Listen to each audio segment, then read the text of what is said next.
Hi guys, welcome back again. Got another episode for you. Um, Welcome to Football Heaven 24/7. I'm Jamie Carter, as I always say. Um, Previous episode I did, obviously, I was talking about the games that are coming up this week. The week starting as obviously the 1st of August and ending on the 8th of August. Or 7th of August even. So yeah, I've done the predictions for obviously all the weekend's games coming up. Obviously, the first weekend we'll have the first round of Premier League fixtures, along with obviously the Championship, League One and League Two. Obviously, already started off last season, excuse me.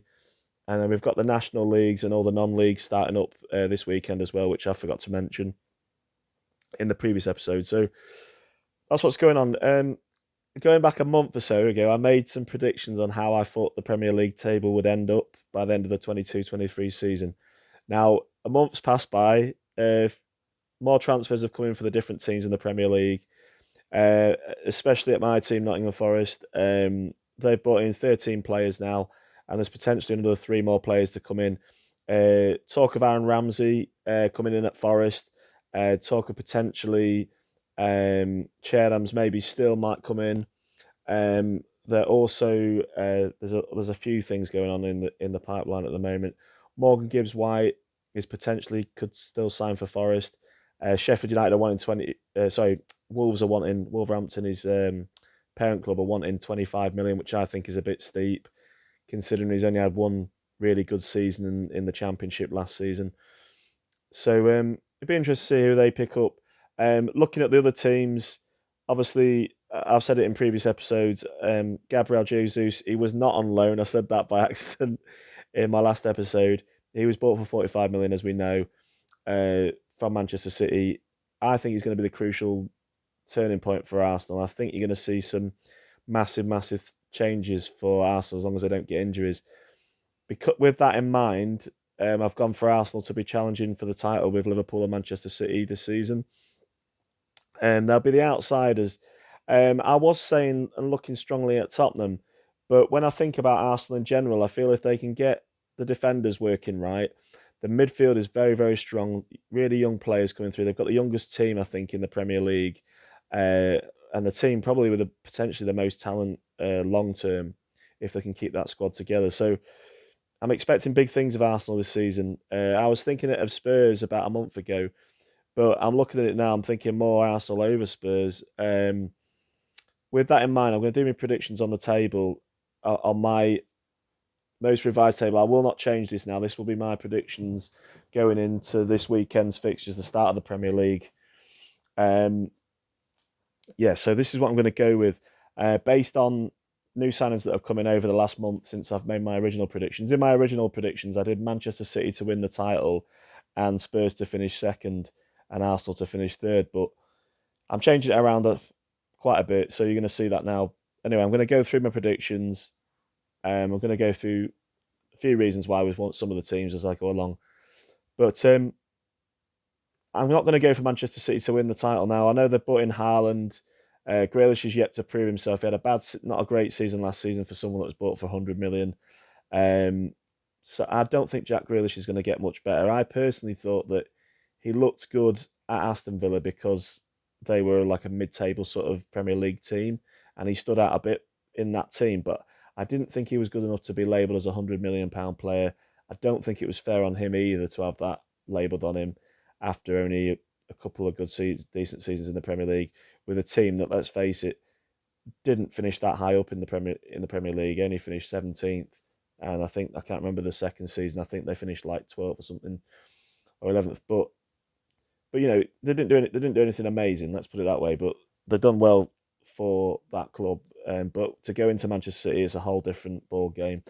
Anyway, looking at that, looking at Manchester City, I think there's a little bit.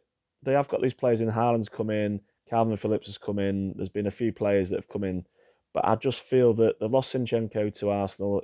He's gone there. They've lost Gabriel Jesus. He's a great goal scorer. He wasn't getting as much time. I thought Gabriel Jesus should play every game for Manchester City, but he wasn't getting that at Arsenal. He will get that, and Arsenal seeing the rewards. Okay, it's only pre-season, and but I feel that Gabriel Jesus, if he does not get injured, he'll be one of my favourites to finish as the Golden Boot winner. Everyone's talking about Haaland, Mohamed Salah, maybe Kane or Heung-min Son at Spurs, but I really feel that Gabriel Jesus has a good shot, if it, like I say earlier, if he doesn't get injured, of being the Golden Boot winner of the Premier League. So Arsenal, I'm raving about them a bit, but I'm just looking at the move, passing the movement, looking at the quality. If they can get that defence right and and everything, you're looking at Arsenal as definite contenders for the title this season. Might sound crazy because everyone says that Liverpool and Manchester City are miles ahead of teams, but we've seen it before. Teams dominating for 2 or 3 seasons and then falling away in the third season. Not many teams get to usually win the title 3 times on the bounce. Manchester United are the only team to do it in Premier League history.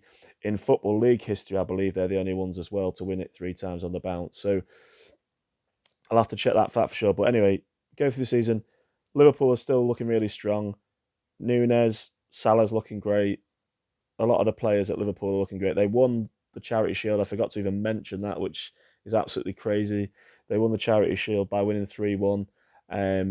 Goals by Trent Alexander-Arnold, a goal by Mohamed Salah from the penalty spot, and also a goal in injury time by the new signing Darwin Nunez, who came in from Benfica. So a lot of positive things for Liverpool.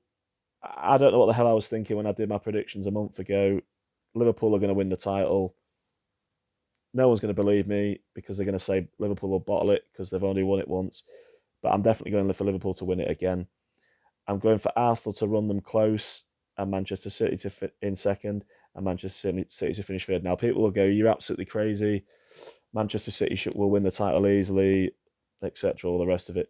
But I really, really think that it's time for somebody else to take over the spot again. I think Liverpool will take it over. I think Arsenal drive them close. I think there's only going to be, like I said it in the previous episode, I think there's only going to be about 5-6 points between the 3 teams. I really think it's going to be that tight this season. Tottenham, I've done to finish 4th.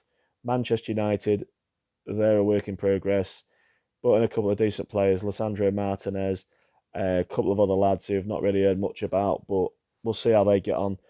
I think Man United is going to improve slightly on last season, go from 6th to 5th, still going to end up in Europa League. Chelsea, I've done to finish 6th. West Ham to equal the same place they finished last season in 7th. Newcastle, still a work in progress. They haven't brought in many players of note yet that are going to make that massive difference. But I really feel that, obviously, Newcastle will finish in the top half of the table. I feel they've got some momentum. I feel they've got some positivity going. The fans are fantastic at Newcastle. I think that's driving them on. It was driving them on to get good results towards the end of last season. And I think that'll end up with Newcastle finishing in 8th position. After that, I'm going for my team, Forest, because they've brought in so many players. The manager is doing fantastic things. The way that he transformed them from being bottom of the Championship, looking like they were going into League One after 8 games last season, and then coming in 36 games later. I'm not even getting that right. Sorry, not 36 games, 38 games later even. And, well, more than that, actually, if we're going on playoff games as well. We're looking at, so 41 games later, he had them going into the Premier League for the first time in 23 years. I've been banging on about it. I think Forest are going to finish in the top half. They've bought well. They've bought young players who are wanting to prove something. Great signers. Jesse Lingard, obviously. Nico Williams, I think, is going to absolutely shine for Forest. Dean Henderson, the second choice goalkeeper for Manchester United. He's on loan for the whole season at Forest. I think he's going to do fantastic. I think this team's going to excel. They're going to finish 9th, in my opinion. Top of all the Midlands clubs. Then we've got Aston Villa, I'm going to predict in 10th. Leicester in 11th. Brighton to have another good season, but not quite as good as the season before, finishing 12th. I just think Brighton haven't got the resources. They're not invested enough money in the team. It's looking like Marco Cucurella, one of their top players, is going to go for about 40 to 50 million to Manchester City. I still don't think that'll improve Manchester City. I think Liverpool have got a driving force on. Arsenal playing some wonderful football. So I just think Arsenal's going to get in second. People are going to think I'm crazy for saying it. I don't care. I just think that they're going to do something good. They're not going to win the title, though. Anyway, going back to the predictions. As I say, Brighton to finish 12th, having finished in, I believe it was 9th last season. Leeds United to improve on last season. I think with the players they've brought in, I don't think they'll have injuries. I think Patrick Bamford Gail Hart, I fancy to come through this season. A young lad, I think he's only 19 or 20. I fancy him to come through the striker and start scoring some goals. I fancy the wingers that they've got in there. Steria, he got him from Feyenoord, the Dutch team. I think he's going to do wonders for Leeds this season. I think he's going to propel them up the league a bit more. So I'll Leeds to finish 13th. Wolves, I do think will dip. They've not brought in many players of note. Jimenez is still a great striker if they can keep him fit through the season. I think his goals and a few of the other players, Connor Cody's obviously a great defender. I think if them lads are on their game, I think that will be enough to keep Wolves in 14th, not go anywhere near relegation. I feel Crystal Palace are going to have a dip, even though they've got some good young players coming through. I think they're going to dip a little bit down to 15th. Everton, I think another bad season, even though they brought in Tarkowski and Dwight O'Neill, two players from relegated Burnley. But to be honest, I don't think that will make too much difference to Everton. I think they're going to finish 16th. Southampton are going to have a really poor season as well. They're not going to get relegated, but I think they're going to finish 17th. They haven't really bought or invested in any major players that seem to will be able to make much of a difference. Relegated teams, Fulham and Bournemouth. Fulham to finish 18th. Brentford, I think, are going to go down. I know they had a good season last season and there was a good setup, but I just cannot see, Brentford staying up and any of those other teams going down. When you look at certain teams, there's people like Wolves, Brighton, Palace, Everton, Southampton, they've all got a chance of going down. I just can't see it though in my mind's mind. I just cannot see any of those teams dropping into the relegation zone. I'm going to go with Brentford. There's an argument for, like I say, for Wolves and Crystal Palace to end up there, and Leeds as well. Do you know what I mean? Along with Everton and Southampton, but I just can't see it this season. Maybe it'll be the season after this season, but that's my predictions anyway. So Fulham, Brentford, Bournemouth to go down, Liverpool to win the title, Arsenal to push Liverpool close, and Manchester City to push them close as well. As I say, I think there'll only be like maybe 5-6 points between the three of those teams. Tottenham will get in the Champions League. I think they've got a strong enough squad to do that. I just think Arsenal are going to do better than Tottenham for some reason. I didn't think it a month ago, but my mind's been changed. Even though it's only pre-season games, Arsenal have been scoring goals for fun. I think that's going to continue on. I just think if they can improve on the defence, get that defence right at Arsenal, I think they've really, really got a good chance of pushing on and getting close this year. So interesting to see what will happen. As I say, that's my predictions. If anyone disagrees with that, let me know.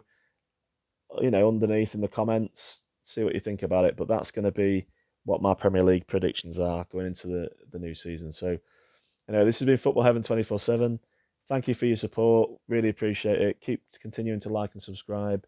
As I always say, we are going to get bigger and better. It's going to take a little while to do it, but we'll get there in the end. Have a great week. All the best. Bye.